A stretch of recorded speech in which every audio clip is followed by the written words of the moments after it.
네, 감사합니다.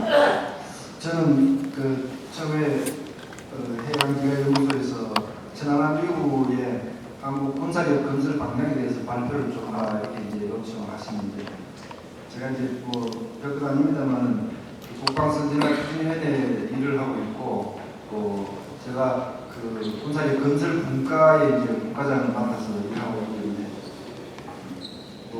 제가 아는 것도 사실 별로 많지 않고, 그나마 그 아는 것도 편안하게 말씀드릴 수도 없고, 이제 이런 어정쩡한 입장이 돼가지고 제가 사연을 드렸고요.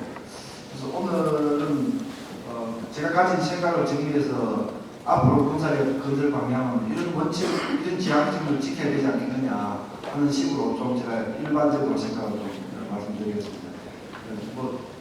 선진화추진위원회 생각은 아닙니다. 제 생각이고요.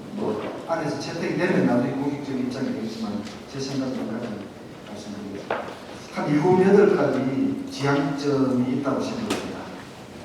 그리고는 이 지향점들을 추구하기 위해서 반드시 우리가 제거해야 되는 대못이 몇 개가 있습니다. 지난 정부에서 방어한 대못, 이걸 제거하지 않으면 이 지향점이 어렵다, 저는 그렇게 보는 거죠. 맨 먼저 추진해야 될, 추구해야 될 지향점은 위협에 대한 전면 재평가가 필요하다고 봅니다.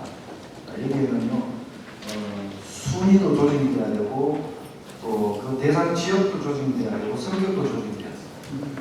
예를 들어서 전면전 위협이 가장 높은 순위의 위협이었지만, 국지 도발 위협도 그 못지않는 위협이다. 오히려 더 앞에 가야 될지도 모른다. 이런 순위 조정이 필요한 거죠. 그 다음에 지역 얘기는 무슨 얘기냐면, 휴전선만 접촉 지역이 아닙니다. 가장 첨예한 접촉 지역은 지금 사실은 서해죠. 이게 오래전부터 그렇게 됐습니다. 1999년 이후로. 그러나 우리 합참의 평가에서는 여전히 서해 지역을 가장 첨예한 접촉 지역으로 안 보고 있었던 게 아니냐, 이런 지적을 할 수 있는 거죠. 지역적으로 조정이 돼야 되고, 성격적으로 조정돼야 될 부분이 아직 이 부분은 제 생각에 동조하지 않는 분들도 많이 계실 수 있는데, 저는 이번 전환함 사태가 북핵하고 관련이 깊다고 보는 사람입니다. 북한이 남한에 대해서 핵무기를 가지고 공격을 하면 미국의 핵우산이 작동하기 때문에 핵보복을 맞는 거죠. 그런데 북한이 핵을 사용하지 않는 한 미국의 핵보복은 없습니다. 확실한 겁니다. 북한이 잘 알고 있습니다. 그러나 핵을 완력 수단으로 배경으로 사용해서 이 국지 도발을 더 대담하고 용이하게 벌리는 부분, 이 부분에 대한 대처가 없는 겁니다. 지금. 이게 빠져 있습니다. 이 부분을 메우기 위해서는 우리 스스로 자주적으로 억제 능력을 키워서 북한이 국지 도발, 핵을 사용은 하지 않지만 핵을 배경으로 하는 국지 도발, 이것을 대담하게 하지 못하도록 막아내는 처방이 필요합니다. 이런 평가에 대한 재점검이 반드시 필요하다. 두 번째 원칙은 예산에 관한 문제입니다. 전환함 사태 이후에 저 개인적으로는 국방 예산 정가액을 좀 더 높였으면 좋겠는데, 그러나 그게 마음대로 될 일도 아닐 수도 있습니다. 어쨌든 예산이 허용하는 범주 안에서 우리가 움직일 수밖에 없다. 참 이게 어떻게 보면 한계고 또 우리가 넘을 수 있는 현실이기도 합니다. 그러니까 예산을 무시한 어떤 주장이나 이런 걸 자꾸 이렇게 내는 것은 가려하지 않다. 현실 한계를 알고 해야 되겠다. 두 번째 지향점. 세 번째는요, 이 우리 군사력을 쭉 전반을 보면 과거 정부에서 육군 사관 숫자를 28개 이상 넘겼다 아니고 상한선을 끊어놨습니다. 근데 참 저는 그게 참 무섭다고 느껴져요. 상한선은 도대체 무슨 얘기야? 병력이 더 필요하면 더나 사관이 더 있는 것이지.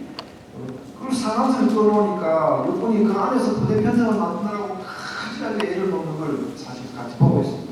예를 들어서 동해안의 22사단이나 서해안의 17사단, 전체 지역이기도 하지만 이 지역은 전쟁이 시작되면 북한의 특작부대가 막 넘어오는 이런 지역인데 어떻게 여기다가 병력을 줄여야 하는가. 그리고 육군 사관을 줄이는 것이 꼭 국방 예산 절감하는가 관계가 없습니다. 제가 보기에 오히려 과도한 비싼 육군이 쓰는 무기고 해군이 쓰는 무기가 다르지 않습니까? 그러니까 고가의 무기가 필요할 때는 고가의 무기가 들어가지만 북한이 머리 숫자를 가지고 나올 때는 오히려 우리도 고가의 무기보다 머리 숫자가 어느 정도 대신하는 게 더 싸게 먹히는 부분들이 있어요. 그러니까 이 사단수 줄이는 것이 예산 절감이다 이 방식은 아니다. 이 생각을 깨야 된다. 이런 생각을 하고요. 네 번째로는 정규군하고 예비군의 관계를 다시 한번 재정해야 된다고 생각합니다.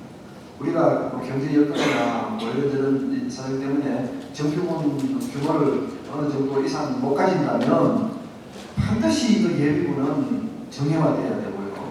그러니까 정규군 숫자가 적을수록 예비군은 더 강해야 되는 건데, 그런데 이 부분에는 참 도발이 많습니다. 예비군 예를 들어서 뭐 동원병력, 동원전략 같은 예비군은요. 정부가 국가 전략을 딱 보면 단시간에 완전 문장 그리고 전투사관으로 돌변해 있는 모습, 이런 모습을 우리가 보여줘야지만 이 북한한테 억제가 되는데, 실제로 예비군 문장은 뭐 걱정하고 막 한마디로 참뭐 어수선합니다. 어수선한데 이 부분에 대해서 좀 우리 국방부도 그렇고요. 국방부에서도 이 예비군 업무를 그렇게 중시하지 않고 있기 때문에 이건 좀 바꿔야 된다 하는 생각을 하고 있고, 다섯 번째로는 미래 지향성을 포기해서는 안 된다. 아까 우리 앞서도 박 부장님들 말씀하셨지만 해군이 뭐 대한해군 좋아하다가 앞마당에 들어가면 쥐새끼를 못 잡고 이거 하는 그냥 뭐 이런 비난이 일어났다는 거 저도 다 보고 있죠. 그러나 결론적으로 말씀드려서 해군이 대한해군의 길을 포기할 수 없죠. 그건 뭐 말이 안 되는 겁니다. 아무리 어렵더라도 대한해군은 대한해군대로 가는 것이고 또 서해에 대한 대책은 대책대로 하는 것입니다. 사실 이제 이 결론이 지금 나와 있는 것인데, 더 큰 차원에서 보면 해군과 공군은 북한 이후에도 주변국에 대해서 우리가 지렛대를 가질 수 있는 그런 능력이고요. 또 북한의 다부의 위협을 상쇄할 수 있는 바로 당면 안보 수요이기도 합니다.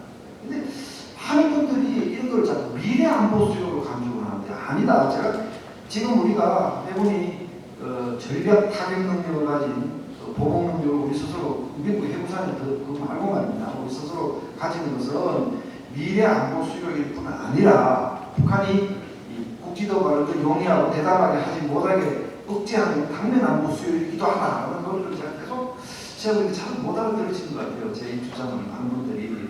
어쨌든 이게 이제 미래 지향성하고도 또 관련이 되는 건데, 해군 공군의 육성이 지속적으로 가야 된다.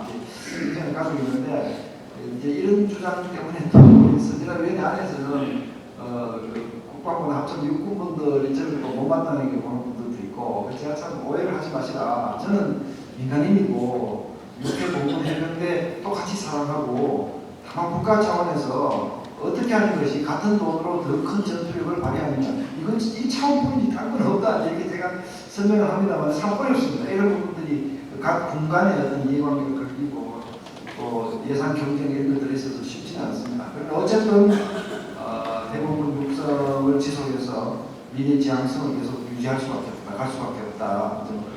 이게 이제 여섯 번째 지향적이고요. 아까 우리 안재동 총장님께서 통합군 질문하셨는데, 통합군 논의는 사실 없습니다. 합동성 강화 논의가 있는 거죠. 근데 이제 여기서 전제돼야 될 것은 합동성을 강화하기 위해서는 사군이 모두가 자기 군에 대해서 자부심을 느끼고 사기가 충실할 때 합동성이 나타나는 것이다 하는 생각을 저는 철저하게 가지고 있습니다. 이 국방부나 합참이 뭐 육군 위주로 돌아간다든지 또 뭐 우리는 존재감이 없다든지, 이제 해병대 같은 경우에는 존재감 상실로 인한 장교단의 사기가 꽤 낮아요. 저희가 보면 이 해병대 병사들은 꽤 사기가 높습니다. 뭐 인기가 높습니다. 재수해가지고 지원하고 이렇게 하는데, 막상 장교단이 나오면 진급 기회가 적고 그래서 사기가 많이 낮고, 특히 이제 이 군수 내부에 존재감이 부족하다는 것 때문에 이런 문제들을 어떻게든 해결해서 육해공군 해병대 모두가 자기 자본에 대해서 자부심을 느끼고 차별감을 안 느낄 때, 이때 협력이 되고 합동력이 극대화되는 것이다. 이런 생각을 강하게 가지고 있습니다.